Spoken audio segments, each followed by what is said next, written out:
נדל"ן זה טווח ארוך.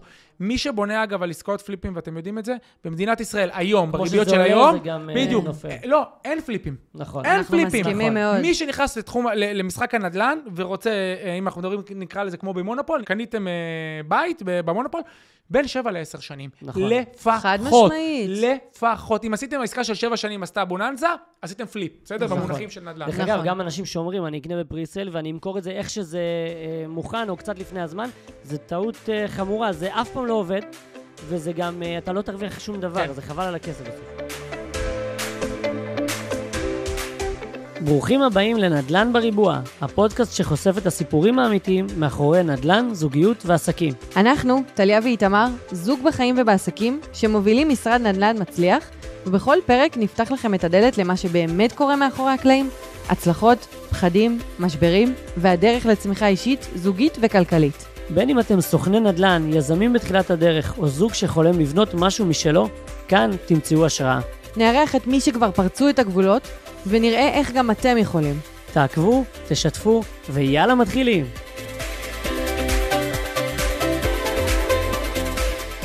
נדל"ן בריבוע. טליה, מה קורה? מה קורה? בוקר טוב. בוקר טוב, וואי, איזה יום היום, איזה בוקר. בוקר של עסקה, חטופים חוזרים אלינו, איזה הקלה. תודה שזה קורה. מדהים, מדהים. אבי. בוקר טוב, וואו, איזה יום בחרתם לארח אותי. נכון? מעבר לזה שיום זה ה-13/10, 13 זה מספר המזל שלי, אז בכלל יום מרגש, אתה יודע, כולנו צמודים לטלוויזיה. ממש. זה זכות. אבי, אז תספר לנו קצת על עצמך.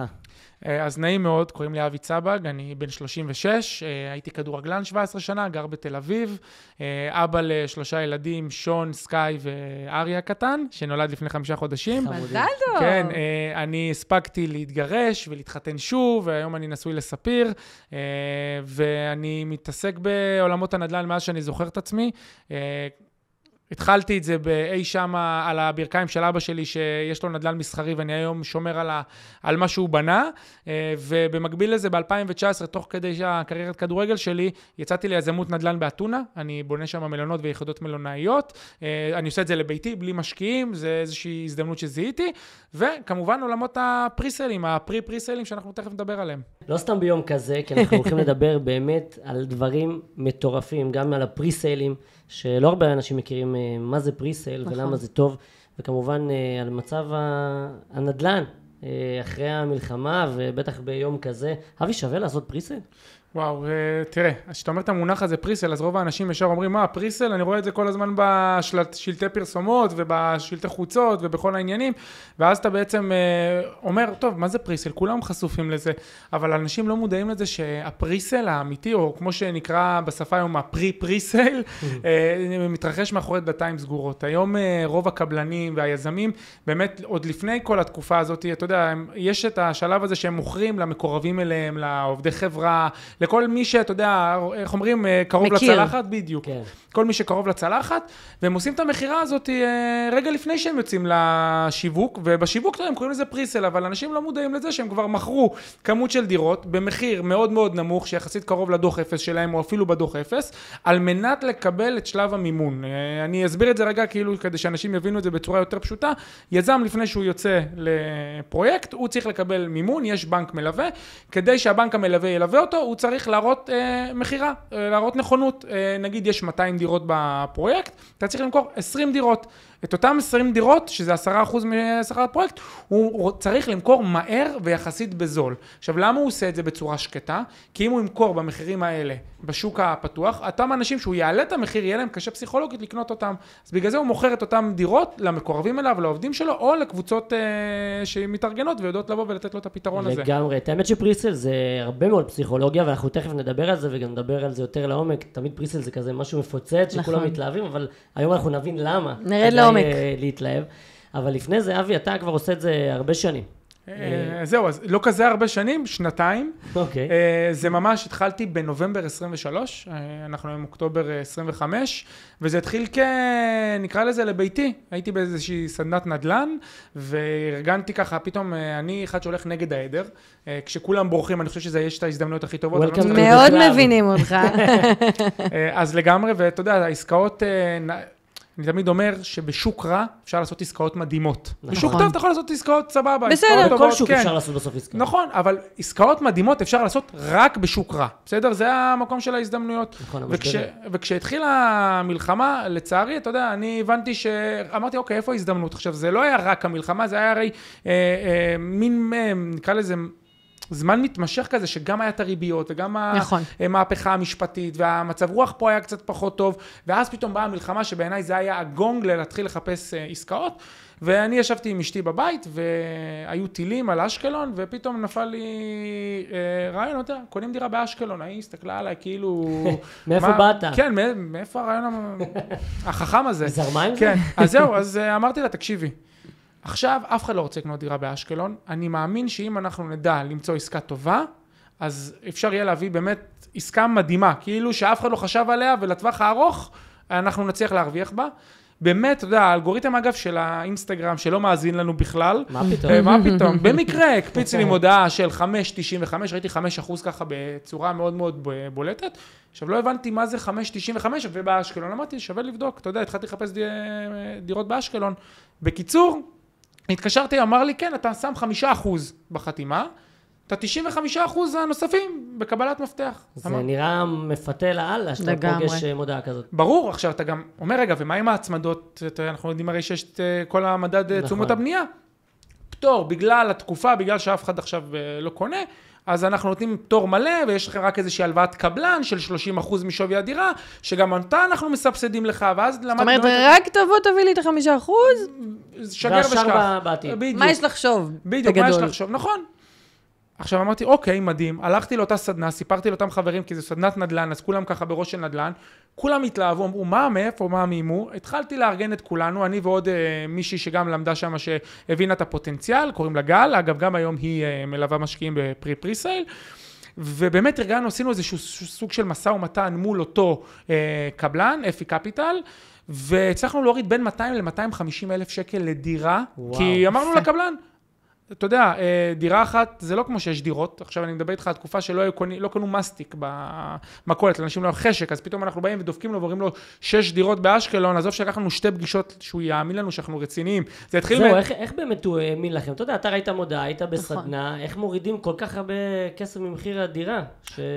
מה עשיתם? שזה לא קורה בדרך כלל עם יזמים, בדיוק. אל מול הבנקים ואל מול הלקוחות. אז אתם ממש צודקים, כי היזמים מאוד מאוד חשדנים ובאמת בודקים, הרי יש היום הרבה לקוחות סמויים ועניינים, וגם הרבה לקוחות לא רציניים, ובאמת לקח לנו 2 פגישות, כי בפגישה הראשונה הוא יוצא לנו 20,000 שקל הנחה, והוא ניסה לעשות שיטת מצליח, לראות אם אנחנו מטומטמים, תסלחו לי על הביטוי, אבל הוא הבין, בדיוק, והוא הבין שאנחנו מאוד רציניים, ושבאמת יש פה עניין ורצון, ואז הוא באמת התחיל לדבר איתנו בסכומים הרבה יותר גדולים, והוא נתן לנו בין 200 ל-250 אלף שקל הנחה לדירה, פלוס ה-5.95, פלוס הפטורים מהצמדות ועניינים, זה לבד שווה כמה מאות אלפי שקלים, אז אני מדבר איתכם פה על עסקה של כבר בכניסה, הנחה של 500,000 שקל, על דירה ששווה 1,800,000, נקנתה ב1,600,000, דירות 3 חדרים באשקלון חדשות, שאגב, רק עוד 2 אנחנו מקבלים את המפתח, אנחנו עשינו את זה לפני 2, אנחנו רק עוד 2 נקבל את המפתח. שזה כבר יעלה גם הרבה יותר, שיהיה מוכן. עזוב, כבר עכשיו, אותו קבלן, בסדר, אותו אפי קפיטל, את אותם דירות שקנינו, אנשים שקנו דירות 3 חדרים באותה קבוצה, ב1,600,000, סליחה, במקום 1,800,000, קומה 7-8, אפי קפיטל מחר בקומה ראשונה, את אותה דירה, ב1,950,000. מדהים. אז כאילו, אנחנו כבר מגלמים 350,000 שקל הנחה, לא על הנייר מה הוא מציג כמחירון שיווק, אלא דברים שהוא מחר, ובאמת אנחנו עשינו את העסקה הזאת, ואותו קבלן אמר לי, תקשיב, אני רואה שאתה טוב במה שאתה עושה, בוא, יש לי עוד פרויקט, אולי תביא את החבר'ה שלך גם לעוד פרויקט שלי. איך תמיד זה מתגלגל מעסקה לעסקה, אנחנו מכירים את זה גם מהעולם שלנו, שאנחנו מסיימים עסקה, פתאום, יש לי גם עוד דירה פה, ויש לי עוד זה, והיה לנו גם תקופה שעבדנו עם חברה מאוד גדולה, לא נזכיר את שמה כרגע, כי הם עשו את זה באמת בשקט, כמו שאמרת בהתחלה, אבל עזרנו להם למכור פרויקט מאוד מאוד גדול, ואז כשהתחלנו למכור, פתאום הבאנו להם 2 דירות, ואז אמרו, אוקיי, עוד 2 דירות, ועוד תביא לי את הפנטוס, ועוד איזה משהו, כאילו, זה תמיד מתגלגל לעוד... זה גם היה בתקופה שהם לא הצליחו למכור הרבה זמן את הדירות, ואז הגענו ופשוט הבאנו להם כל כך הרבה לקוחות, והרבה דירות נמכרו, שהם לא הצליחו להביא לבד. רגע, איפה אתם נמצאים? אנחנו רוצים לבוא למשרד להבין מי אתם בכלל. אנחנו בעצמנו היינו בהלם מהדבר הזה, היינו גם משרד חדש, המשרד שלנו גם קיים 3 שנים. פלוס, כן. זה היה מדהים, זה בדיוק זה. אז זהו, אז זה ממש זה, וגם אגב, לפני שעשינו את העסקה באשקלון, אז אני זוכר שהתייעצתי עם אחד המנטורים, שהוא לימד אותנו בתא סדנת נדל"ן, גיא מנדלסון, הוא אמר לי, אבי, כאילו, עכשיו שתבין, אני הבאתי את העסקה, אני הייתי בטוח עליה, ואני, אתה יודע, לפני שאתה חותם, היד רועדת, מה לעשות, כל אחד, גם האנשים המנוסים. למי זה לא קורה? גם האנשים המנוסים שמגיעים מהשטח ומכירים ובחנו ויודעים, עדיין קצת מפחדים, וזה בסדר, וזה לגיטימי, אני אומר את זה גם כאן, כדי שמשקיעים יבינו שהפחד הזה, אם זה לא מזיז לכם בבטן, אז כנראה שהעסקה היא לא מרגשת, ואם זה לא מרגש, עזבו אתכם, אל תעשו את זה. ואז הוא אמר לי משפט, כאילו ממש, אני שמתי את זה בכוכב, אתה יודע, שאתה שומר בוואטסאפ, אני יודע היום כדי לשמוע, כדי להזכיר לעצמי, הוא אמר לי, תראה, אם בחנת את העסקה, והיא מספיק טובה, תעשה אותה. מה יהיה מחר? תמיד, אתה יודע, האויב הכי גדול של מצוין, זה הטוב מאוד. כן, לא, זה הטוב מאוד, בדיוק. תמיד יכול להיות האלטרנטיבות, והרבה פעמים משקיעים, מפסידים פעמיים בגלל המה-אם הזה. והוא אמר לי, תבחן את זה, ולך תדע, אולי הקבלן יתלהב, יפתח לך עוד אופציות לעוד דירות, ומה יהיה? והוא כאילו חזה את העתיד. מדהים. וזה בדיוק מה שהיה, ואותו קבלן באמת התלהב מהיכולת שלי גם לנהל משא ומתן, וגם מהתשוקה שלי כאילו באמת גם למכור, ולשכנע את אותם חבר'ה בקבוצה, שגם להם היה יד רעדה, לעשות את העסקה, ואז הוא אמר לי, תראה, יש לי עוד פרויקט בנופי בן שמן, בוא תבחן אותו, אמרתי לו, תראה, אני לא מתווך, אני בכלל יזם נדל"ן באתונה, אני אפילו לא הצגתי את עצמי, החבר'ה פה עדיין לא מכירים, התחלנו ישר, איך אומרים, על הפריסייל, אבל בקיצור, אמרתי לו, אני לא מתווך, תשכנע אותי לקנות, אני יודע להביא את החבר'ה שלי. לא תשכנע אותי לקנות, לא יודע למכור משהו שאני לא מאמין בו. והוא שכנע אותי, והוא גם חשף לי פתאום, שאני זוכרת ממש, ישבנו במשרד שלו, ואז יש טבלת אקסל עם המחירים, כל דירה, כל עניינים, ואז הוא עושה לי כזה אסתר, אתה מכיר את זה שמורידים את העמודה הזאת, ופתאום אתה רואה עמודה חדשה עם מחירים אחרים, נמוכים משמעותית משאר המחירים. הוא אומר לי, זה המחירים שיקבלו החבר'ה שלך. גם 5.95, גם פטור. ואז נפל לי הסימון, ואמרתי, בונה. יש פה משהו. יש כאן... כן, יש פה בוננזה. מה זה הבוננזה? הבוננזה זה אומר, הרי בסופו של דבר, איפה עושים את הכסף בנדל"ן? ואנחנו יודעים את זה. בקנייה. בדיוק בקנייה. מי שבונה על הפלי במחירה, עושה טעות. נכון, חבר'ה, נכון. עסקת נדל"ן טובה, זה עסקה שבחוזה אתה עושה את הכסף כבר. נכון. אחר כך מה יהיה? זה ספקולציה. לגמרי. נכון. מה יהיה? אנחנו לא יודעים, יכול להשתנות כל הזמן. חד משמעית. ואז... נפל לי הסימון שבונה, אני יודע להביא את החבר'ה שלי לנקודת פתיחה שהם כבר ברווח, כבר בחתימה הם עשו בין 150 ל-300 אלף שקל. יותר, לא מדבר בכלל על התנאי תשלום ועל הפטורים שעד אז בזמנו לא ידעתי להעריך אותם. היום אני כבר יודע להגיד לך שהם שווים מאות אלפי שקלים. נכון. ובאמת השתכנעתי, ואז פתאום סגרתי שם 15 דירות. אח שלי לקח שם דירה, חבר הכי טוב שלי לקח שם דירה. אני לקחתי שם דירה, כאילו ממש, אתה יודע, ככה זה מתחיל. ברור. ואז משם נפתח לי, פתאום אני קולט את עצמי באזור פברואר 24, אחרי שמכרתי 21 דירות, 6 באשקלון, 15 בנופי בן שמן, אחרי שהקבלן עצר אותנו באמצע, היה לי עוד הרבה יותר דירות למכור. אני אומר, בונה, איזה כיף, איך נהניתי מזה. גם הרווחתי כסף פתאום, כי זו פעם ראשונה שהרווחתי מזה כסף. מדהים. וגם עשיתי כסף לאנשים, וכאילו זה היה ווין ווין ווין, ואז שלחתי מיילים לכל הקבלנים, ואמרתי להם, חבר'ה, אהלן, אני אבי צבג, נעים מאוד, יודע לארגן קבוצות משקיעים, אני אשמח לבוא לשבת איתכם, כי אני רוצה להגיע בדיוק לאותה נקודה. עכשיו, להגיד לכם שזה קל לבוא לשבת אחרי זה עם קבלן, ושהוא יפתח לך בדיוק את האקסל, כמו שאפי קפיטל פתח, ממש לא, כולם יחרטטו אותך, יספרו לך סיפורים, נסו לדחוף לך את הפריסל הרגיל שלהם, בלי המחירים, כדי להגיע לפריסל האמיתי, אתה צריך הרבה קשרים, הרבה, נקרא לזה, עבודה עם אנשים, ויכולת שלהם לסמוך עליך שאתה יודע לעשות את העבודה, והיו כמה חברות שכן פתחו לי את הדלת, ומאז עשיתי מעל 100 עסקאות בשנתיים האחרונות, לאנשים, לחברה שקוראים Friends and Family, אני עובד פלא אוזן, אין לי משרד תיווך, אני כאילו ממש עובד גם בשטאפים עם משרדי תיווך, גם עם אנשים שמביאים אנשים, רוב הלקוחות שלי זה לקוחות שהביאו לקוחות. הבן דוד שהביא את החבר, שדיברו על זה ביום שישי, בארוחת שישי, איזה עסקה הוא עשה, וזה בעיניי באמת הדבר אני הכי גאה בו. כי כשבן אדם כל כך מתגאה בשירות שהוא קיבל, ובמי שהוא קיבל, זה עושה הכל. ברור. גם בסוף זה אמון, במיוחד בנדל"ן. בסוף זה לא משנה כמה תגיד המחירים ככה, והפרויקט הוא כזה מדהים. בסוף זה הכל מתבסס, בכלל, בכל עסקת נדל"ן זה הרבה אמון, זה הרבה קשר עם אנשים. אבל אתה יודע, עדיין אנשים שומעים אותך, אבי, וגם אותנו לפעמים, ואומרים, בונה, הוא אומר, יאללה, אני מוריד פה כסף, זה מסיק את המחירים, זה כאילו נשמע קל מדי. אבל בסוף המשקיעים ששומעים אותנו, ויש לא מעט כאלה, שאומרים, בונה, אני כאילו מדבר עם מתווכים, הולך וזה, ואני לא מצליח להוריד כאילו 100,000 שקל. אז איך עושים את זה? יש איזו שיטה? איך בונים את זה? אז כמו שאמרתי, זה באמת לא שיטה, זה באמת עניין של אמון, וזה באמת עניין של עבודה. בסופו של דבר, הכסף שאני מתוגמל עליו מהלקוחות, הוא בדיוק על הדבר הזה. כי אני הולך היום לאותם ספקים, בסדר? אני תמיד אוהב לדמות את עצמי, לסוג של חנות בוטיק. שאתה מגיע אליה, אתה מקבל פיסים שאין אותם בשוק. כאילו, הגרנטי שלי לחבר'ה שלי זה שני דברים. אחד, אתה מקבל את המחיר הכי נמוך בפרויקט בגרנטי. אף אחד לא יקנה יותר נמוך ממך, שזה פעם אחת, ופעם שנייה, אתה לא יודע להביא את המחיר הזה ואת התנאים האלה מהקבלן. ואם אתה יודע לעשות את אחד מהשניים, כאילו אם אחד מהשניים אני לא עומד בהם, אל תשלם לי. אז מה, אז יש איזה נקודות, לא יודע, אני עכשיו בא מדבר עם קבלן.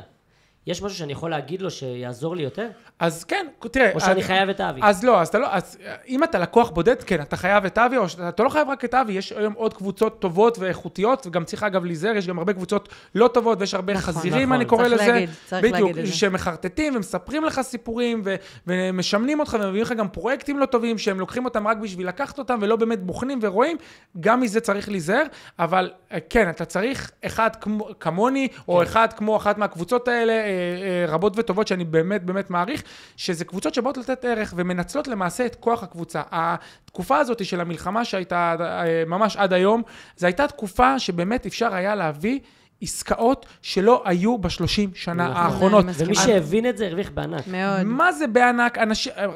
הם עוד לא מבינים את זה, הם יבינו את זה בעוד שנה מהיום, כשהשוק יתחיל לחזור לאט לאט, כשהריבית תרד, ופתאום נראה את כל אלה שישבו על הגדר, והביקוש הכבוש הזה שרק יצטבר לאורך השנתיים האחרונות, יורד מהגדר, פתאום האנשים יבינו, בונה, איזו הזדמנות הייתה לי. נכון. כאילו, זה כמו שהיית, אתה מסתובב בקניון. כמו הקורונה. ממש. בדיוק כמו שהיה בקורונה, שאנשים חיכו, ברגע שזה הגיע לשיא. וואו, ואז התפוצץ. זה היה, עד היום אנחנו נפגשים עם לקוחות ומדברים עם לקוחות שהם עדיין בשיא של הקורונה, אבל אנחנו מסבירים להם אנחנו בעולם אחר לגמרי, לצערנו, השיא הזה היה, הוא עוד יהיה. חד משמעית, הוא יחזור, נכון. אבל השיא שהם רצו כבר היה אז. אז זה בדיוק אותו הדבר. עם ישראל, לשמחתי ולצערי, עוזב ביחד את השוק וחוזר ביחד לשוק. אנחנו, אתם מכירים את המערכון של אדיר מילר מהסדרה שלו עם גינדי, שהוא יושב ומה להביא לך? זה מה שהולך להיות פה, אבל לא בגלל שהנדלן פה הוא נקרא לזה איזה סופר אקסקלוסיבי כמו בדובאי והאיכות בנייה, אלא זה בגלל שיש פה שני דברים שאנחנו שוכחים, שזה דמוגרפיה ובירוקרטיה. ושטח מוגבל. ברור, ושניהם לא השתנו. בדיוק. לעולם, הביקוש פה, לעולם, הביקוש הקשיח, לעולם לא ישתנה, כי מה לעשות? הוא רק יעלה. ברור, נדלן זה לא קוטג', נדלן זה לא חולצה, נדלן זה לא חופשה. אתה לא יכול לוותר על זה ולהגיד, טוב, הפעם אני חוסך על זה. לא, אתה לא יכול, אתה חייב איפשהו לגור. ואם אתה לא תגור במקום שקנית, אתה תגור במקום שאתה סוחר. לגמרי, אגב, סחירויות, בדיוק מה שבאתי להגיד, ברגע שהמחירי הנדלן יעלו, ואין הרבה היצע, גם הסחירויות יעלו. ומי שהיום מצליח להזכיר, יכול להיות שמחר, מחרתיים, כבר יהיה לו מאוד מאוד יקר להזכיר, אז עדיף לו כבר לקנות. וזה בדיוק הגלגל הזה. זה לא רק זה, אני גם חושב שלפעמים אנשים כל כך מחכים לעסקה, כאילו רוצים, רגע, תכף יהיה הפומו הזה, כאילו תכף יהיה לי עסקה יותר טובה, אני לא רוצה את פרייר, זה אני לא רוצה... רגע, תכף נגבר את המלחמה, ותכף זה, אבל זה טעות חמורה. נכון. כי בסוף, כשיש לך את הכסף, ואתה רואה פרויקט טוב, או השקעה טובה, אתה חייב להיכנס ולהשקיע היום. אי אפשר לתזמן את השוק, ואי אפשר להבין מתי יהיה יותר טוב, אלא יש כרגע משהו, כנס לזה, וזה כמו שאנחנו, הייתה תקופה שהשקענו, גם בחול וגם בארץ, ביד שנייה.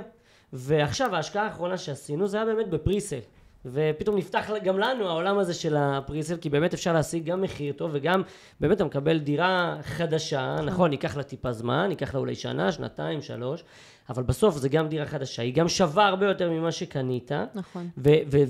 וזה מדהים שאתה, גם פה ניצלנו את ההזדמנות, אנחנו עשינו איזשהו פריסל ברומניה, כן, לא בישראל. ועכשיו, מי חשב בכלל שנשקיע ברומניה? מי חשב? מעולם. מה לנו ולדבר הזה? אבל ברגע שראינו את הפרויקט, וראינו את המוצר שאנחנו מקבלים. וחקרנו גם את מה הולך לקרות ברומניה, בדיוק כמו שאמרת, הדמוגרפיה. והיה לנו תוכניות אחרות לגמרי, אבל ראינו הזדמנות, הכנסנו את הכסף. עכשיו מקסימום, אני אמכור אותה בעתיד ברווח, והיא ימשיך להשקעה אחרת, או שאני אשאיר אותה גם forever, אי אפשר לדעת. אבל ראינו את הדבר הזה, והחלטנו להיכנס עליו בבומבה, מה שנקרא, ואני לא מצטער על זה דרך אגב. גם אני, להפך. מדהים, התלבטנו הרבה, ובסוף נכנסנו. נכון. וזה בדיוק כמו שאתה אומר, אבי, זה להיכנס ולעשות. אז אני אגיד לך מה ההזדמנות הבאמת גדולה, שזה אנשים לא שמים לב אליו. אתה דיברת על זה, אבל שכחת את הדבר הכי גדול של לקנות בפריסל, שזה התנאי תשלום שאנשים נוטים לזלזל בהם, ה-10-90 הזה. מה זה בסוף? הרי מה המרכיב הכי חשוב בנדל"ן היום? זמן. נכון? ככל שאתה יותר זמן בשוק, ככה אתה נהנה יותר מעליות הערך. עם הזמן, השוק ממשיך לעלות. הוא יכול להתייצב טיפה, אבל ככל שאתה יודע לקנות את המרכיב הזה שנקרא זמן, במעט כסף, בלי להיות צמוד למדד תשומות הבנייה שימשיך לעלות, כי כמו שראיתם, עלויות הבנייה לקבלנים ממשיכים לעלות. הרי מה קרה? גם עלות העובדים. נכון, עלות העובדים, בדיוק, זה מה שאני אומר. כל מרכיבי עלויות הבנייה עלו. עכשיו, מה אומרים? אחלה, יש מלחמה, יש טילים, יש הכל, מרכיב הקרקע ירד, נכון? כאילו דיברו על זה שישראל הפכה להיות פחות אטרקטיבית, אחלה. אבל מה במקביל עלה? עלויות הבנייה. אז בגדול, המחיר נראה שער די יציב, כי זה ירד, זה עלה, זה, איך אומרים, איזן אחד את השני, ועכשיו מה יקרה שכולם יחזרו לשוק? אז מרכיב הקרקע יעלה, עלויות הבנייה לא ירדו. עלויות הבנייה ימשיכו לעלות, כי מה לעשות? זה אינפלציה וזה עלויות חומרים. עם המצב שכרגע אנחנו נמצאים בו, הלוואי והוא ישתפר, והוא ישתפר מתישהו, אבל עד שהוא ישתפר, המחירים יעלו. ברור. אז זה מה שהתחלתי להגיד, שאתה קונה הרבה זמן במעט כסף. נכון. זאת עסקת נדל"ן בוננזה. שאתה יודע היום לשים 10%, 15%, באחריות. כמובן שאתה מתכנן את עצמך פיננסית, ומבין שאתה יודע להשלים את העסקה, כי יש הרבה כאלה שמדברים על בועות ועניינים, ואנחנו גם תכף נתייחס לנושא הזה. כל עוד אתה יודע לתכנן את עצמך, נכון, לעוד 5 שנים, לעוד 4 שנים, ולדעת, להגיד לעצמך, אוקיי, אחלה, אני קונה עכשיו ב10%, ב15%, את האופציה הזאת, לשמר לעצמי את המחיר הזה, לקבע מחיר לעוד 5 שנים, אני קונה היום במחיר של עוד 5 שנים בשוק, מה שכנראה לא יהיה, בלי קשר גם אם המחירי נדל"ן נשארו אותו דבר, כנראה שהמחירי דירה יעלו רק בגלל העלויות בנייה. בדיוק. זה לבד. והביקוש. זה בדיוק, אני מדבר על ה-worst case scenario, נגיד, והביקוש נשאר מאוד מאוד יציב, לא עלה בצירוף. כמעט אין סיכוי להפסיד בדבר. בדיוק, זה מה שאני אומר. אם אתה יודע לתכנן את עצמך, נכון? ובזמן הזה, שער הכסף שלך, שהיית אמור לעשות, או לשים בעסקה, אתה נותן לו לעבוד באפיקים אחרים. יותר מזה, בגלל שאנחנו נמצאים גם בעולם של ריביות גבוהות, שזה הסיבה העיקרית, אגב, שאנשים היום לא קונים נדל"ן, אתה מאפשר לשוק הריביות לרדת. נכון, הוא לא יפסיק כמו שהוא היה, אבל הוא כן ירד ב1%, 1.5%, וזה משמעותי מאוד. אחרת מלקחת משכנתה היום, לקחת משכנתה בעוד 4-5 שנים, כשהשוק יהיה יותר יציב, השוק יהיה יותר רגוע, וכנראה נמוך יותר. שוב פעם, אני קורא לזה סיכון מחושב, כי אתה מחשב את הצעדים שלך קדימה, ובגלל זה אני ראיתי בעולמות הפריסיילים, מעבר למה שאמרת, חדש, שכונה חדשה, דירה חדשה, מחיר אחר, כאילו הכל ניילונים, הרי אנחנו ישראלים, אנחנו אוהבים הכל מהניילונים, שזה שלנו. שזה שלנו, שאתה מריח את הריח הזה של הכל חדש, ובית חכם וענייני וכאלה, זה, ופה לדעתי תמון הדבר שבו אני בגלל זה התמקדתי רק בנישה הזאת. נכון, אני חושב שזה גם איפשהו יושב עלינו כישראלים שאנחנו שונאים להיות פריירים. בדיוק. ופה שאנחנו, אתה יודע, שהולכים לדירה יד שנייה, לפעמים אתה אומר, המוכר הזה דפק אותי, או הוא עושה עליי רווח, אני לא מסכים למחיר שלו. רגע, זה לא מחיר השוק בכלל, הוא רוצה מחיר גבוה יותר. ובפריסל, כאילו, הנה, אני בא, אני אשיג עכשיו מחיר טוב, הנה, ואבי בכלל עוזר לכולם להשיג מחיר עוד יותר טוב. כבר עשיתי רווח. בדיוק, ואז כאילו, כבר עשיתי את הרווח שלי, וזה אני חושב בגלל זה, גם ישראלים מאוד אוהבים פריסלים, שבחול אנשים לא אוהבים. אתה יודע, עד שהם לא רואים שלד, עד שהם לא רואים את הקירות, הם לא קונים בחול. אנחנו גילינו שברומניה, עד שאין שלד, הם לא משקיעים שקל. בדיוק, אבל זה אני חושב דווקא היתרון שלנו כישראלים, שאנחנו יכולים להיפתח גם בראש לדבר הזה, ולקנות באמת דירות מדהימות, או לעשות השקעות מדהימות, במחירים פצצה. אז אתה נכנסת באמת לעניין הזה של הפחד, כי אחת השאלות שתמיד משקיעים שלא מכירים את העולם הזה, שואלים אותי באמת, רגע, מה, אין היתר? כי אני תמיד נכנס בשלבים הכי מקדימים. זה מפחיד. אז אין היתר. אין אפילו טרקטור. זה מפחיד, אני קונה נייר. אבל אז יפה, ואז אני מסביר, חבר'ה, אני לא הייתי מביא אתכם לעסקה, שמהשקל הראשון עד השקל האחרון אתם מכוסים. עכשיו, למה מכוסים? ואני אסביר את התהליך. הרי אם אנחנו קונים לפני היתר, לפי חוק במדינת ישראל, אנחנו שמים עד 7%. אותם 7% לא מגיעים לקבלן, הם הולכים לנאמנות אצל משרד עורכי דין. לרוב זה משרד, בגלל שאני עובד עם יזמים וקבלנים גדולים, אוקיי? אז הכסף הזה יושב אצל משרדי עורכי דין מהגדולים בארץ, פישר בכר, הרצוג פוקס נאמן, בדיוק, אז הכסף בעצם מוגן. מוגן, הכסף יושב שם. עכשיו, גם בחוזה נכתב שבמידה ואין היתר, רק לרוכש יש את האפשרות לצאת. אגב, סיפור אמיתי, אחיין שלי קנה לפני יותר מעשור בפלורנטין, בחוזה היה רשום שאם אין היתר, אז לשני הצדדים יש אפשרות להיפרד. מה קרה? הוא קנה ב1,300,000 דירת 3 חדרים, 1,900,000 דירת 3 חדרים בפלורנטין. המחירים קפצו. נכון. אותו יזם מבין שהמחירים קפצו והוא מכר במחיר זול, חיכה, בכוונה לא השיג את היתר בזמן, ואז אמר לו, כל אותם חבר'ה, אתם בחוץ. וואו. אני מבטל את העסקה. ואז מכר מחדש את הדירות. אז עכשיו, כאילו מי שמספיק חכם, אני עונה פה לשאלה עוד לפני שהיא נשאלה, מה לשים לב? זה באמת לשים לב. צאת לי את המילים מהפה. בדיוק, שההיתר, שבזמן הקבלת היתר, גם אם ההיתר מתעכב, רק לרוכש יש את האפשרות לצאת. אגב, הייתה לנו את העסקה הזאת בנאות אפקה, אוקיי, שתדע. איך אני אוהבת נאות אפקה. כן, ההיתר התעכב, אני גם אספר תכף על העסקה, אני אשמח, זו אחת העסקות הכי טובות שעשינו, ואני בעצמי רכשתי שם דירה למגורים. ככה לא אמרת לי, אבי? תספרו ככה איך... רגע, אז זהו, אנחנו גם נספר על ההיכרות שלנו, ואז מה שקרה, אנחנו שמנו מעט כסף, שוב פעם, מה שאמרתי, אתה שם מעט כסף, ככל שהזמן מתארך, לאותו רוכש, להפך, זה אינטרס שלו, כי הוא פטור מהצמדות, אוקיי? כי בהרבה עסקאות, קחי דוגמה, עסקה של גינדי בשדה דוב, נכון. אנשים ששמים 7%, אממה, אם עכשיו ההיתר שלהם מתעכב של גינדי, הם מוצמדים למדד תשומות הבנייה מ-day one, משמע, כל יום שמתעכב עולה להם כסף. כשאתה לא מוצמד, אתה למעשה, מה אכפת לך? ואם אתה מעריך את זה... בדיוק. אם אתה לא מעריך את זה, נכון? אתה עלול לפספס אפילו את הדירה, כי אתה לא תוכל להשלים אותה. נכון, לגמרי. עכשיו אני חוזר רגע לשלבים, אתה שם את 7%, אתה מחכה להיתר, ברגע שיש היתר, אתה למעשה משלים לאותם תנאי תשלום שסיכמת. אם זה 10.90 או 15.85 או 20.80, אתה משלים את ההשלמה הזאת, ואז אתה למעשה מתחיל את התהליך. גם אז, כשאתה משלים את הכסף, הכסף לא מגיע לקבלן, אתה משלם אותו תחת פנקס שוברים של אותו בנק מלווה. תמיד יש גוף מלווה, תמיד יש בנק מלווה, משמע, גם אם חלילה קורה מחר, מחרתיים, משהו לקבלן, הוא פשט רגל, לא מצליח לסיים, הבנק המלווה אחראי על הכסף שלך. נכון. זה אומר שמהרגע הראשון עד הרגע האחרון אתה מכוסה. גם בשלב הראשון הכסף נמצא אצל משרד עורכי דין, לא מגיע לקבלן, וגם בשלב השני, כשכבר השלמת את התנאי תשלום, אתה תחת פנקס שוברים, תחת ערבות חוק מחר, משמע במדינת ישראל, ערבות חוק מחר למי שלא מכיר, זה חוק שנחקק אחרי כל המקרים של ענבל אור וחפציבה, שאותם קבלנים, למעשה פעם היינו משלמים, אם אנשים לא יודעים, היינו משלמים את הכסף ישירות לקבלן, הקבלן היה משחק עם זה בין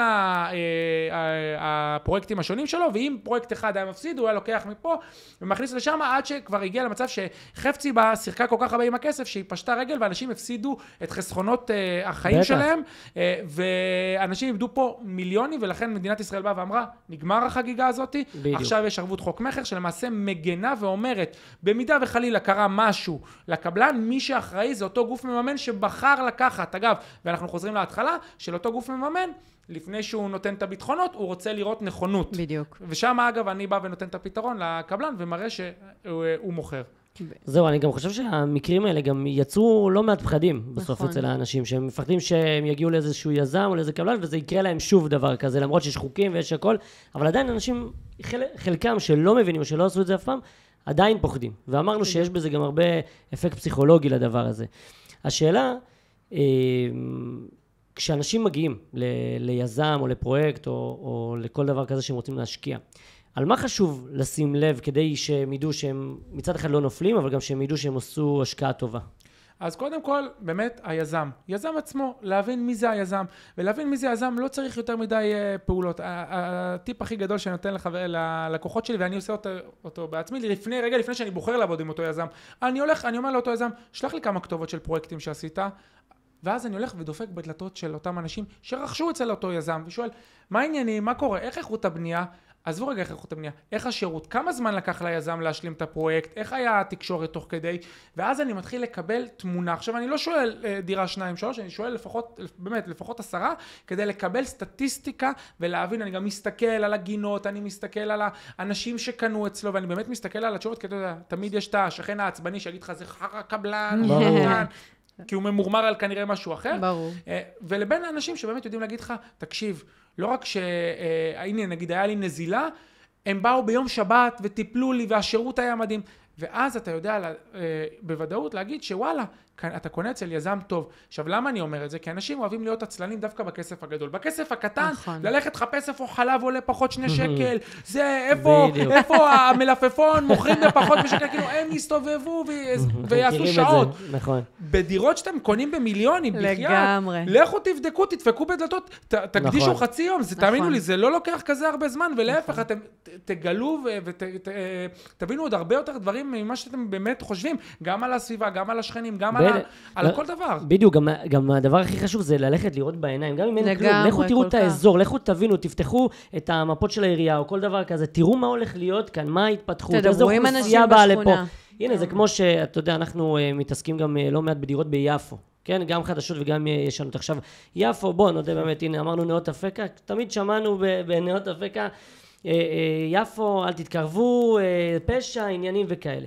אבל בסוף כשאתה מגיע ורואה בעיניים, ורואה את יפו, ורואה את ההתפתחות, ורואה מגלה איך היא נראית, איך היא היום. אתה מגלה עולם, ואנחנו חווינו את זה על בשרנו. כן. ובגלל זה אנחנו גם, אני חושב שטיפ מאוד מאוד חשוב, זה להבין מה יקרה בסוף הפרויקט, מה הולך להיות שם, אם יש גם עוד פרויקטים שהם בתחרות, אז להבין מה השכן מציע, נכון. לעומת הפרויקט שאתה רוצה, ומה העסקים שהתפתחו. ומה התנאים שהוא מציע. ברור, והנה, נגיד צפון יפו היום, זה כמו, זה חצי צפון תל אביב והרצליה פיתוח. זה אותם מחירים, אגב. אני ממש זה אפילו טיפה יותר. אגב, זה יותר, אני יכול להגיד לך, שאני בדקתי נאות אפקה, הפריסל שעשינו אותה, תכף יפלו לך אוזניים, ואתה עוד יותר תיחס עליי, 40,000 שקל למטר. וואו. ב-10.90, פטור מהצמדות. איפה יש לך את זה היום בנאות אפקה? והיום יפו מוכרת את זה, בדיוק. איפה לוקחים את זה?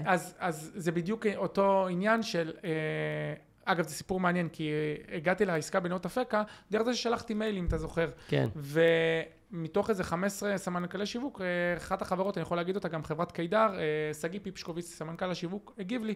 מה זה הגיב לי? הוא לא ענה לי למייל, הוא התקשר ואמר לי, התקשרה אליי המזכירה שלו, נוי, אני לא אשכח את היום הזה, הסמנכ"ל רוצה להיפגש איתך. אמרתי לה, סליחה, מי זה? מחברת קידר, שלחת לנו מייל, הוא רוצה לפגוש אותך. ואז הגעתי אליו, ישבתי והוא אמר לי, אתה יודע מה? בוא ניתן לך. יש לי פרויקט בתל אביב, נאות אפקה, מכיר? אמרתי, איזה כיף זה, ההזדמנות. ההזדמנות פוגשת מוכנות, ככה זה עובד, ואז באמת, אתה יודע, נפתחו לי העיניים, אני מכיר את נאות אפקה, לא צריך להגיד לך שיש סקר שוק, אני לא צריך לעשות.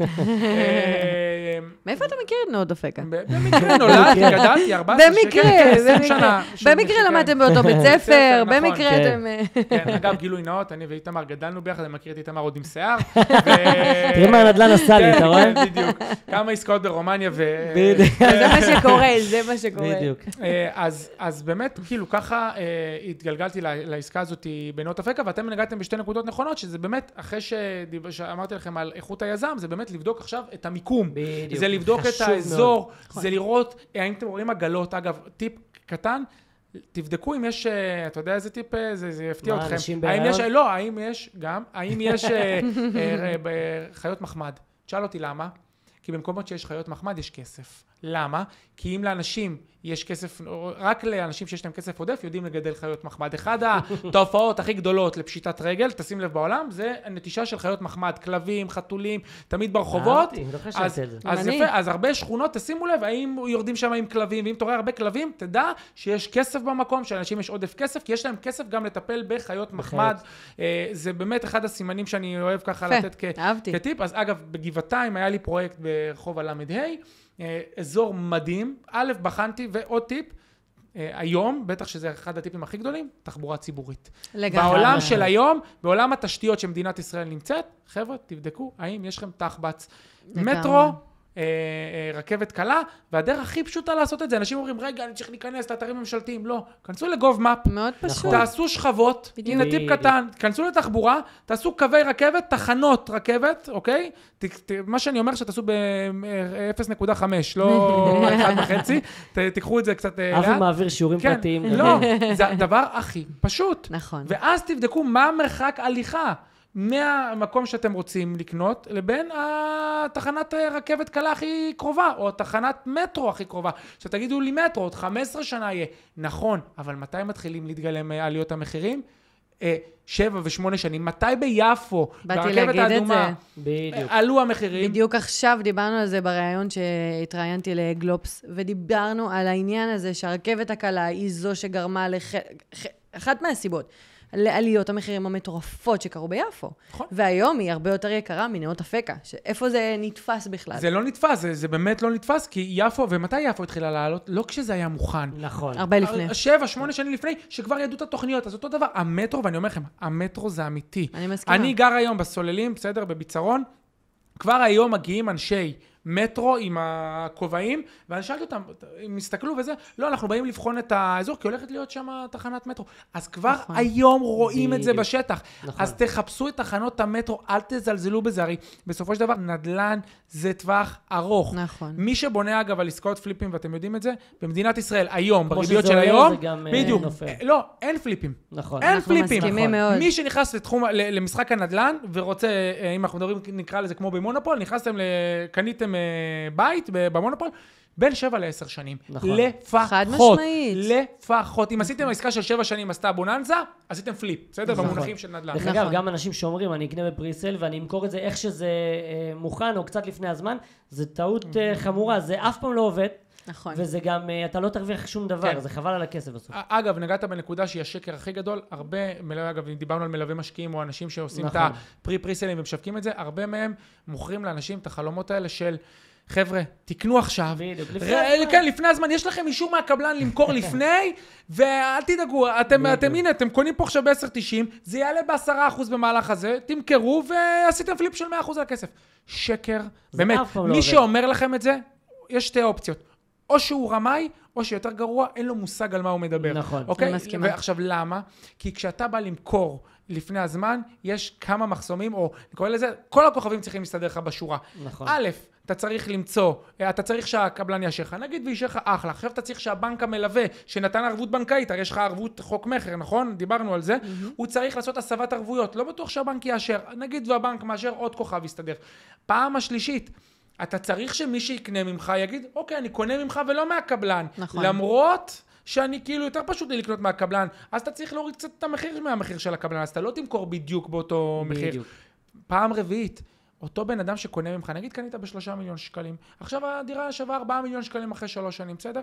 המיליון שקל, פער הזה, אותו בן אדם, הוא לא תחת ערבות חוק מחר. זה אומר שהוא משלם את ה4 מיליון שקלים, אבל הוא מכוסה רק על 3 מיליון שקלים. משמע, חלילה קורה משהו לפרויקט, המיליון שקל הזה, הוא צריך לסמוך על זה שהפרויקט יסתיים. לגמרי. ובנוסף, כשהוא יסיים את התשלומים, הוא לא יקבל מימון על 4 מיליון, הוא יקבל מימון מהבנק רק על 3. זה אומר שהוא צריך להביא 1 מיליון שקל נוספים מהבית כהון עצמי. לך תמצא רוכש ויסכים לתנאים שלך. כאילו לתנאים שלך. איפה? זה למכור חלומות לאנשים. אין דבר כזה למכור לפני קבלת מפתח. זה משהו שאני חייב להגיד אותו בכל רם, שאנשים ידעו את זה. ומי שאומר לכם את זה, נורת אדומה הכי בועקת שיש. ותשמיעו לו את מה שאני אומר פה. אין דבר כזה. מי שקונה אצלי בפרי-פריסל, אני תמיד אומר, חבר'ה, אל תבנו, אם אתם בונים על למכור לפני, אל תקנו אצלי. אל תעשו את זה. אין לך מושג כמה עסקאות הפסדתי, בגלל שאנשים אומרים לי, מה? אז אני לא קונה אצלך. אל תקנה, לא רוצה. האסטרטגיה שלך צריכה להיות לפחות להחזיק את זה 2 אחרי. שם עושים את הכסף. לגמרי, לגמרי. וגם לא להתפתות לכל מיני פנטזיות, כי תמיד גם, זה נכון שחייבים לראות את הפוטנציאל בפריסל. זה לא דירה שאתה רואה אותה מהיום הראשון. אז אתה חייב להבין את הפוטנציאל, אבל אסור להישאב לתוך פנטזיות שכאילו הולך להיות פה רנסנס. כן, הטופ של הטופ הבא. החלום של החלום. יכול להיות שזה גם יקרה, אבל אתה לא יכול לדעת את זה בשלב הראשון. אתה לא יכול לבנות על זה. הרי אנחנו היום נמצאים ביום שאנחנו קוראים, רק לפני שעלינו פה לפודקאסט, נשיא אינדונזיה, מחר מגיע, ביבי נוסע לשער המשך, נורמליזציה עם סעודיה, פתאום אנחנו שומעים בית המלוכה הסעודי מדבר על לקנות בתים בנהריה, על הים, כאילו הכל נראה too good to be true, הריבית הולכת לרדת. גם אם כל הדברים האלה יקרו, גם אם כל הדברים האלה עכשיו הולכים להיות, אל תבנו על זה. אתם תמיד תסתכלו על ה-worst case scenario, תמיד תחשבו בקטן, תמיד תחשבו בצניעות. אם יפתיע אתכם השוק, מעולה, עד רבה. תמיד להיות מופתע לטובה. לגמרי. זה מזכיר לי בדיוק מה שאנחנו אומרים הרבה פעמים לקונים, שהם רוצים לקנות דירות לפני פינוי-בינוי. ואז אם אין פינוי-בינוי, לא, אני לא נוגע בדירה. רגע, זה אזור שהוא מתפתח מאוד. פינוי-בינוי זה רק בונוס. יקרה, לא יקרה, אנחנו לא יודעים, אנחנו לא בונים על זה. זה בדיוק אותו הדבר. הרבה אנשים בראש שלהם רוצים כבר טעם. בדיוק, את האקזיט, כי שוב, כי אנחנו ישראלים, וזה בסדר, בדיוק, אנחנו רוצים את הכל עכשיו, כאן, ובגלל זה אני אומר, ואני אוהב, וזה לחנך את המשקיע, וזה להסביר, רגע, אתם מגיעים לנדל"ן, קודם כל, כמו שאמרתי, קחו בחשבון שאתם הולכים למסע של 10 שנים לפחות, כדי לעשות כסף, כדי לקבל את עצמכם. זה עוגן כלכלי. נדל"ן זה נכס סולידי. אנשים חושבים שנדל"ן זה נכס עכשיו. שאתה מיליונר מחר בבוקר. מחר מיליונר. לא. אנשים עשו כסף בנדל"ן עם זמן, עם סבלנות. אפילו וורן באפט אומר את זה, שבסופו של דבר, אנשים שיש להם את הסבלנות, עושים את הכסף. הוא השקיע, הוא בחן כל חברה שלו, הוא קרא ספרים על גבי ספרים כדי להבין במה הוא משקיע לטווח הארוך. ששוק ההון הוא שוק הרבה יותר, נקרא לזה מהיר בעשיית הכסף שלו, והרבה יותר ריסקי. נדל"ן הוא הרבה יותר איטי. ומתון. נכון, ומתון, אבל הוא נכס שהוא חובה. והתגמול בסוף הרבה יותר גדול. הוא חובה, אגב, עם כל הכבוד למה שאמרתי, הוא עדיין נכס שהוא חובה כעוגן כלכלי לכל משפחה בישראל, גם בגלל ההטבות המס שמדינת ישראל מעודדת אותנו לקנות נדל"ן, פטור עד 1,970,000 מדירה ראשונה, פטור מסחירות עד 5,700 שקל, איפה את מכירה את זה, ורק 10% אחרי זה את משלמת מס, פטור ממס שבח. בדירה הראשונה, אם אתה מחזיק אותה שנה וחצי, אגב, אם דיברנו למה להחזיק אותה שנתיים אחרי. או אם אתה מוכר וקונה באותה שנה. נכון. אז מדינת ישראל, ומינוף של 75%, כאילו בריביות הכי נמוכות שיש, זה ההלוואה הכי נמוכה במשק. נכון. אז מעודדים אותנו פה לקנות לפחות נדל"ן אחד. אני לא מדבר רגע על נדל"ן להשקעה עכשיו עם כל החוקים של 8%, אבל אני כן מדבר על לפחות... שיהיה לך משהו. בדיוק, כי אני הרבה פעמים עכשיו רואה את דור ה-Z שעולה, והרבה אנשי השקעות צחקים, לא, שוק ההון, רק שוק ההון, אני עושה 30%, 40%, אני משחק עם הכסף, אני עושה את זה. וגם מספרים לי על כמה שוק הנדל"ן עכשיו הוא רע. אנשים אוהבים לראות עליות, ירידות. לא, אתה תבין, אני עוקב אחרי הרבה אנשי השקעות שהם אנשי שוק ההון מדהימים, שמדברים לעניין, שאומרים ובאמת נותנים אחלה טיפים ועוקבים אחרי מניות ויודעים לנתח אותם. אבל עד שזה מגיע לנדל"ן, מספרים לך, לא, נדל"ן זה חרא, לך תראה את הריביות, תראה את המבצע קבלן, תראה את הדברים האלה. איזה רווח אתה עושה? אז אני אומר להם, אבל בשוק המניות, כשהכל נופל, מה אתם אומרים לחבר'ה שלכם? עכשיו לקנות, עכשיו למצע, עכשיו לעשות את הקניות, כאן עושים את הכסף. אז אותו דבר בשוק הנדל"ן, אני אומר את אותו דבר. הם כאילו אומרים לי, יורד גשם, אז הם אומרים לי חורף. נו, אחלה, אבל מתי קונים בגדי קיץ? מתי עושים את הכסף? בדיוק. בחורף. אתה רוצה לקנות בזול? תקנה את זה בגדי הקיץ שלך בחורף. בדיוק. כשיגיע הקיץ, כי הרי אנחנו במחזוריות, מה לעשות? לא תמיד יש פה אביב, סתיו, חורף, קיץ. אז עכשיו אנחנו בחורף הנדל"ני, תקנו את בגדי קיץ, כשיגיע הקיץ, אתם כבר מסודרים, קניתם בזול, אתם מוכנים.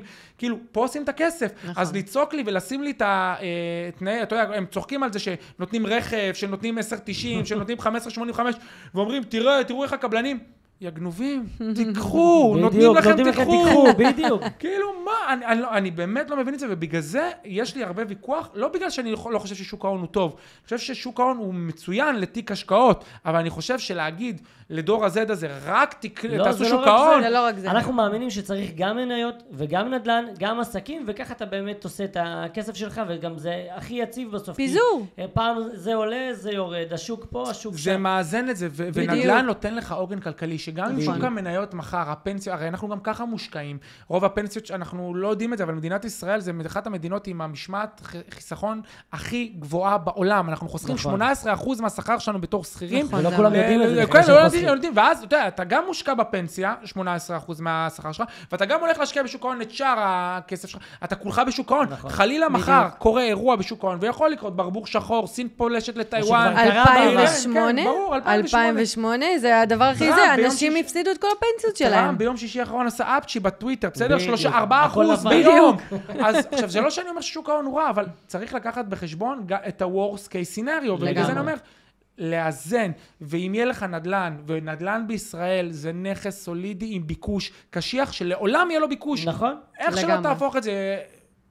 צריך גם להגיד את זה, אין יותר מדי שטחים. נכון, כדי להמשיך לבנות. האוכלוסייה גודלת, מתישהו וזה מה שיוצר את הביקוש הגבוה, ובסוף גם המחירים עולים, אז הסיכוי להפסיד בנדל"ן בישראל, הוא שואף, שוב, תמיד אפשר להפסיד, כי אם אתה עושה גם השקעה, אתה תפסיד, אבל אם אתה עושה את זה נכון, וגם לוקח איתך את האנשים הנכונים, ויודע לעשות את הבחירה הנכונה, ורגע, וגם בודק קצת לפני.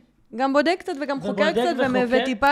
בדיוק, ואני חושב שזה משהו שחשוב לזכור, ובכלל, דיברת על יציבות, אני חושב שבמדינה כמו שלנו, עם מלחמות ועם כל מה שקורה פה, חייבים את היציבות הזאת, וזה עוגן שגם במלחמה הסוחר משלם לך, או גם במלחמה קרה משהו, אתה יודע, אתה יכול למכור את הדירה ולקבל איזשהו צ'אנק של כסף, ובאמת, אם אנחנו כבר דיברנו על מלחמות, והיום באמת קיבלנו בשורה הכי מרגשת שאפשר, שחיכינו לה בטירוף, ואני באמת הייתי עם הקלה, כאילו באמת כל הילדים הם שלי. צמרמורת מאתמול. נשבע. לא חשבתי שאני ארגיש ככה, אבל באמת הרגשתי הקלה. לגמרי. ועכשיו המלחמה, אנחנו מקווים שהיא תיגמר לגמרי, ואם אנחנו מסתכלים טיפה קדימה, אבי, מה אתה חושב שיהיה פה בנדל"ן? אז יפה. אחרי המלחמה כמובן. אז קודם כל אני חושב שלא מחר מחרתיים הנדל"ן הולך להרקיע שחקים, אבל אני כן חושב שאנחנו עכשיו הולכים לעולם של ריביות יותר נמוכות. אמר את זה נגיד בנק ישראל, אמיר ירון, הוא נתן את האנלוגיה הזאת של, אתה יודע, כולם אומרים, למה הוא לא מוריד את הריבית כבר? והוא נגיד מאוד מאוד נקרא לזה שקול, מתון, הוא אמר את העניין הזה של האנטיביוטיקה, שנורא התחברתי אליה, גם כשאתה מרגיש טוב, אתה ממשיך לקחת אותי טיפה אנטיביוטיקה כדי לוודא, מצד שני גם צריך להיזהר לקחת יותר מדי אנטיביוטיקה, כי אז זה הורג בכלל את כל החיידקים. לא, גם היו הרבה עלויות גבוהות למדינה בשנתיים האחרונות. אז להערכתי, בנובמבר הקרוב, כשיהיה את החלטת הריבית הבאה, הוא יתחיל להוריד, אנחנו גם ככה בפיגור מארצות הברית שהורידה, וכנראה תוריד גם בפעם הקרובה, אז אנחנו בכלל ניכנס לפיגור, אז הוא חייב יהיה להוריד, וברגע שהריבית תתחיל לרדת, והוא גם דיבר על זה, אגב, עוד לפני שהוא הוריד, עוד לפני שנגמרה המלחמה, שבעוד שנה אנחנו נהיה בעולם של ריביות של 1% פחות.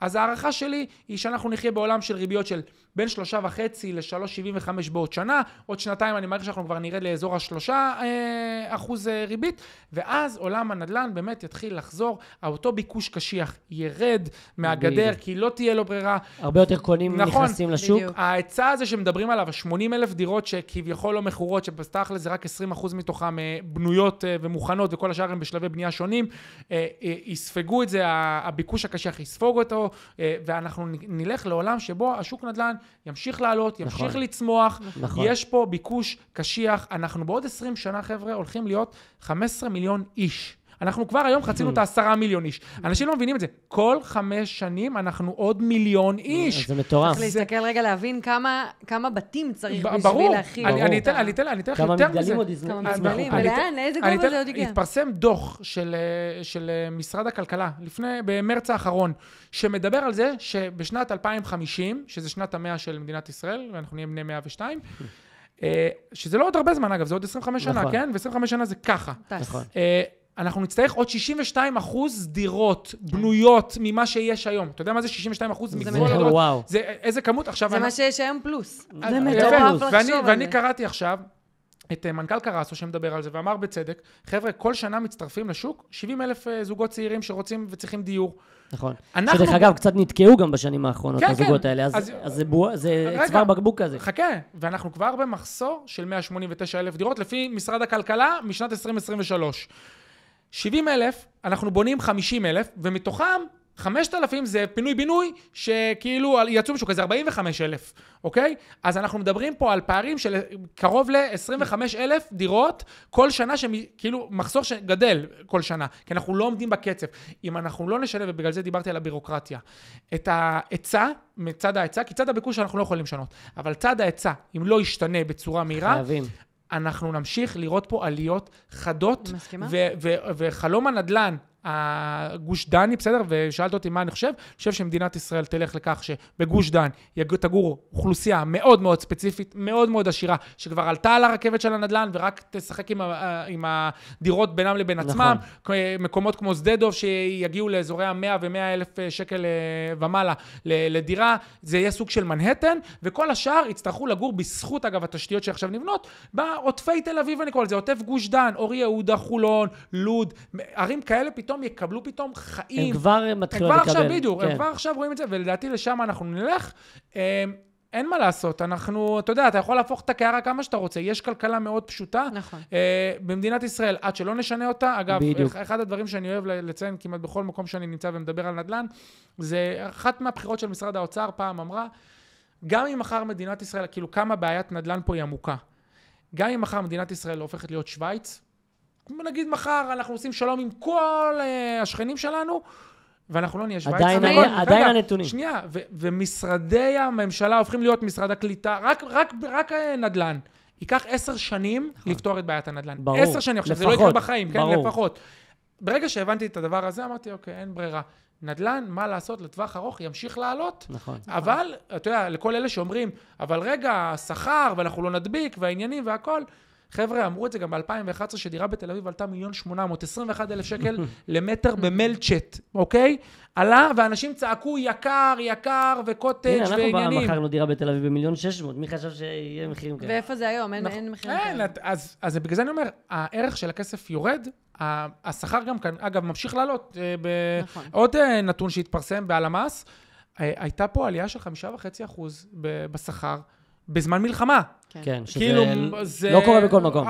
איזה לא בכל מקום עכשיו? אבל זה כלכלה, זה פשוט מתקן את עצמו, אין מה לעשות. כשהמחירים עולים, גם הכלכלה עולה, הכל עולה, זה חלק מהדבר הזה. זה דרך אגב, בגלל זה גם אנחנו מדברים על אפיקי השקעה של פריסל ויד שנייה וכל הדברים האלה, בגלל זה דווקא עכשיו, מי שמבין את מה שהולך לקרות פה, ואבי נתן פה מלא נתונים שאנשים חייבים להפנים את זה כבר היום, כולל מדינת ישראל, שחייבת להפנים את זה כבר היום. ולפתוח את הבירוקרטיות. אבל עד שהמדינה תתעשת, זה כנראה ייקח עוד טיפה זמן, אבל אנחנו כאזרחים, חייבים להיכנס לשוק הנדל"ן היום, שהמחירים עוד סבירים, שעוד אפשר, שהרבה יותר אוכלוסייה יכולה לקנות, כי אז גם אתה תגיע ל-2050 או יותר מזה, אתה תגיע כבר מוכן, עם נכסים, עם כסף, ואז אתה תוכל גם לחיות פה כמו בן אדם, ולא לרדוף אחרי הזנב של כולם. חד משמעית, זה אחריות כלכלית משפחתית.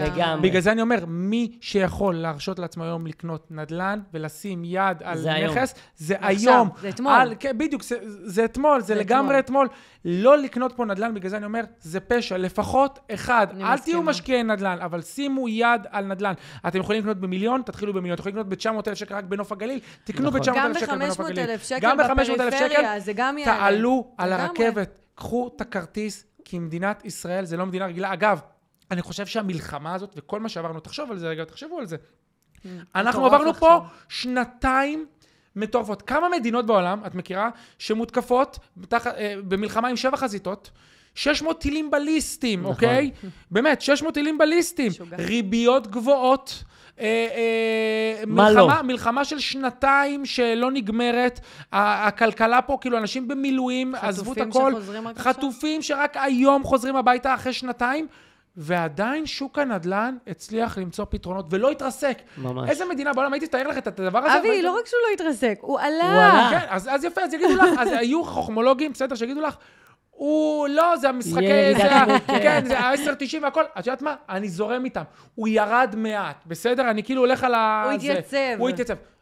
בוא'נה, תקשיבו לעצמכם, אם הייתי מתאר לכם מדינה אחרת, והייתי אומר לך, יאללה, בואי שימי כסף שם, היית אומרת לי, מה, אתה משוגע? נכון. מה קורה? אתה יודע שבתחילת המלחמה, היה לנו דיבור על זה, היה עוד הרבה לפני שאנחנו נכנסנו למלחמה את אוקראינה. ואנשים חשבו על אוקראינה, וכשחשבו על אוקראינה, אמרו, פתאום, נוצאים משם את הכסף, כל מיני שקו בקייב. אנשים שקנו בקייב. אגב, אתה יודעת כמה התרסק בקייב? אני יודע, 70%, 50, 60%. זה מטורף. עכשיו, למה שם התרסק ופה לא? כי פה יש לך ביקוש קשיח. יש לך אוכלוסייה חזקה. הסיבה שאני משקיע, אגב, בנדל"ן בישראל, זה לא הנדל"ן, זה ההון האנושי.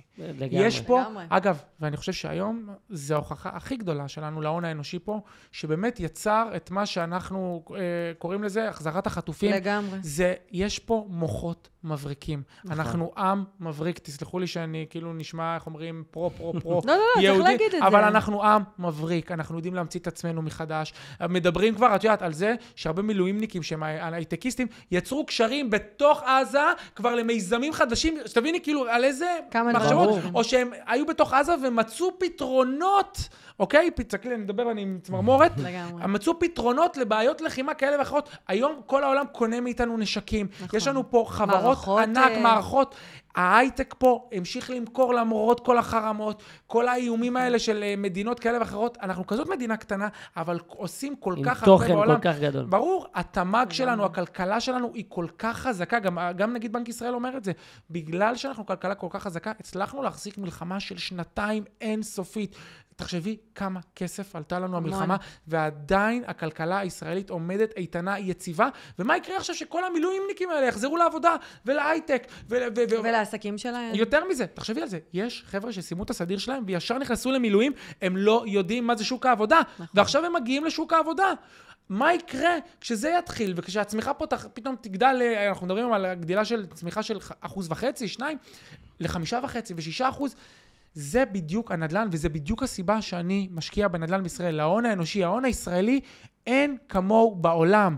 אין, לא ברומניה, וגם אני משקיע ביוון, ולא באף מקום בעולם. נכון, ישראל זה ישראל, אנחנו רואים את זה גם על הנכסים שלנו פה בארץ, ובכלל, ואני חושב שבאמת, כמו שאבי אמר את זה יפה, יש פה חומר אנושי כל כך טוב. לגמרי. ויש פה אנשים שהחזיקו מעמד בכל הבלגן הזה שהיה פה, ובכל הרגעים הכי קשים שבן אדם, באמת, בן אדם בכל מקום אחר לא היה מסוגל, אנשים באירופה ובארצות הברית לא מבינים אפילו במילימטר מה עברנו כאן. לגמרי. ואנשים עדיין עומדים על הרגליים, ואני חושב שדווקא עם זה, שוב, זה גם מדבר על הפחד, כאילו, תראו מה עברתם, מה אתם מפחדים להשקיע בנדל"ן? בדיוק. כאילו, אז זה בדיוק המקום, ודווקא עכשיו, כשהכל טיפה מתייצב, לא לחכות, להיכנס, להשקיע, ודיברנו פה על כמה אפיקי השקעה, בין אם זה בפריסל שנותן המון יתרונות, ובין אם זה יד שנייה, ובכלל אפשר לקנות גם מסחרי היום שלא דיברנו עליו, אבל הוא קיים בשפע היום בישראל. אגב, ומרלוגים, ולוגיסטיקה, אגב, גם לוגיסטיקה היום זה אחלה אפיק השקעה. בדיוק, ואני חושב שבאמת זה הצ'אנס בשביל אנשים. עכשיו, גם ההרגשה שלנו קצת יותר טובה, אבל גם הפן הכלכלי, זה בדיוק הנקודה של לנצל את המחירים, לנצל את ההזדמנות. זה דקה 90, ומי שעוד לא עשה את זה, שיעשה את זה עכשיו, ומפה אפשר רק לצמוח גם בהרגשה האישית ובמשפחה, וגם בנדלן ובהשקעות, ולהגדיל את ההון שלך לשנים הבאות. ובכלל, כמדינה, אנחנו היינו בתחתית. ככה יוצאים את המדינה. אגב, היינו בתחתית, לדעתי, מפה אנחנו נצמח, מפה אנחנו נעלה, יש פה חבר'ה צעירים, יש פה חבר'ה טובים. יש מוחות מדהימים, ויש פה דור מטורף. יש פה ערבות הדדית, ועל אף הניהול הלא טוב שמנהלים אותנו, ועל אף זה שמנסים לשסע אותנו בינינו, אנחנו עדיין פה, אחד בשביל השני, אחד עם השני, ואנחנו ממשיכים לפתח את המדינה הזאת, וזאת מדינה מדהימה, וזאת מדינה צעירה, צריך גם את זה לזכור, ואנחנו הספקנו כל כך הרבה, בכל כך מעט זמן, אז תחשבו מה אנחנו יכולים לעשות תוך 25 שנה, בשנת 2050 שדיברתי איתכם, איפה מדינת ישראל יכולה להיות, ואם אתם מאמינים בהון האנושי, אז נדל"ן חייב להיות בתיק השקעות שלכם, נדל"ן בישראל זה נכס חובה, נקודה. ואל תגידו לא אמרנו, כי אתם תהנו מזה כל כך הרבה בשנים הבאות, שבדיוק מה שיקרה ואתם תודו לנו, ותצטרפו למשחק הזה, כי זה מאוד מאוד מאוד חשוב. אז ברוח הטובה הזאת, עם האופטימיות והמרוממת, אני באמת רוצה, אבי, אני רוצה להגיד לך באמת תודה רבה שהיית כאן, ואני חושב שבאמת אפשר ללמוד המון. לגמרי. וכמובן שמי שמתעניין בפריסל ובעסקאות טובות ובמחירים מטורפים שאי אפשר למצוא היום, אז כמובן שאבי עושה את זה ומתמחה בזה, וכמובן שגם נשמח לעזור לכל מי שרוצה. אז באמת תודה רבה. תודה לכם, כיף. אגב, אני חייב להחמיא גם לכם, כיף לראות חבר'ה כמוכם, שאני בעצמי הייתי קונה אצלכם, כי בעיניי לקנות נדל"ן זה קודם כל לקנות את האנשים. אתם נדיר למצוא היום הרבה חבר'ה כמוכם, שלפני שהם מוכרים נדל"ן, יש להם את הטובות הזאת, כאילו, אני אומר לחבר'ה שלכם שיבואו לקנות אצלכם, שבו איתם לכוס קפה, אחרי זה תראו אם אתם מרגישים בנוח או לא, ואני חושב, ובאמת אני אומר את זה לא כי הערכתם אותי, אלא כי אני באמת מאמין בסופו של דבר שזה האנשים לפני הנדל"ן. זה עוד טיפ האחרון, לפני שאני יכול לתת את הטיפ האחרון, תקנו את האנשים לפני שאתם קונים נדל"ן, ותדעו מי מלווה אתכם, זה יותר חשוב מאיזה נדל"ן לקנות. חד משמעית, אנחנו מסכימים עם זה לגמרי. זה הדדי לגמרי, ובאמת תודה רבה על הכל. תודה לכם, היה כיף להתארח אצלכם. בקרוב נעשה הפוך. יאללה, מחכים.